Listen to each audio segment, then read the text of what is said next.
Matapos ang halos 3 taong pagkawala sa liga, muling nakapaglaro sa PBA ang dating Finals MVP na si Mikey Williams, pero ang tanong, sabik ba ito na makaharap ang dati nitong koponan na talk and text tropang 5G? Ang ibang detalye alamin sa aking muling pag-abante. Matapos ang halos 3 taong pagkawala sa PBA at ang matagal na pagkawala sa TNT Tropang 5G, muling nagbalik sa numero 1 liga si former Finals MVP Mikey Williams. At sa kanyang unang laro bilang miyembro ng Converge Fiber Xers, agad niyang naramdaman ang matagal niyang hinintay na pagpabalik. Tinulungan ni Williams ang Converge na bumangon mula sa 88-92 na deficit upang talunin ang Macau Black Knights 102-94 sa pagbubukas ng PBA Season 50 Commissioner's Cup sa Ninoy Aquino Stadium. Bagamat sa ika-4 na quarter lamang siya ipinasok, nakapagtala agad ang guard ng 3 assists kung saan tinapos ng Fiver Xers ang laro sa isang mabangis na 14-0 run. Para sa dating TNT star, sapat na ang muling makabalik sa hardcourt. It felt good. We had a little hiccup to deal with in the first 3 quarters, but I'm glad everything got cleared up and I was able to play and help the team. Naantala ang pagpasok ni Williams habang inaayos ang isang sitwasyon sa bench sa loob ng unang 3 quarters ng laro. No, there was no nerves.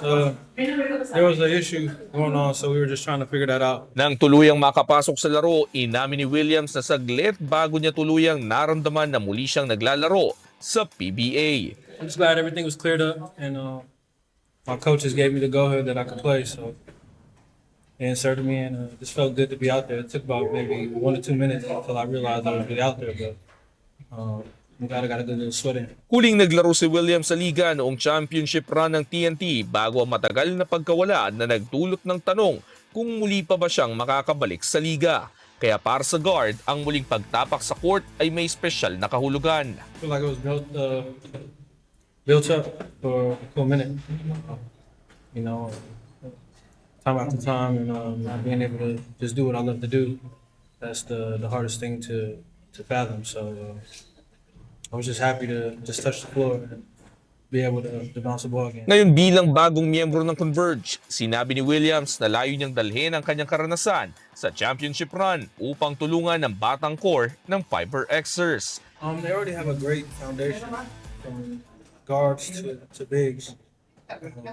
Just trying to insert myself where I see fit. Kahit walang naitalang puntos sa kanyang pagbabalik, nakatulong si Williams sa pagpapatakbo ng opensiba ng Converge sa kanilang comeback win. At para sa dating TNT champion, hindi niya minabadali ang pagbalik sa dati niyang formang nagbigay sa kanya ng Finals MVP. In due time.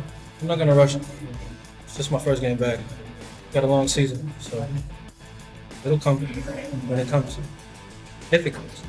Ako si Sus Valdez, Abante Sports, nauna.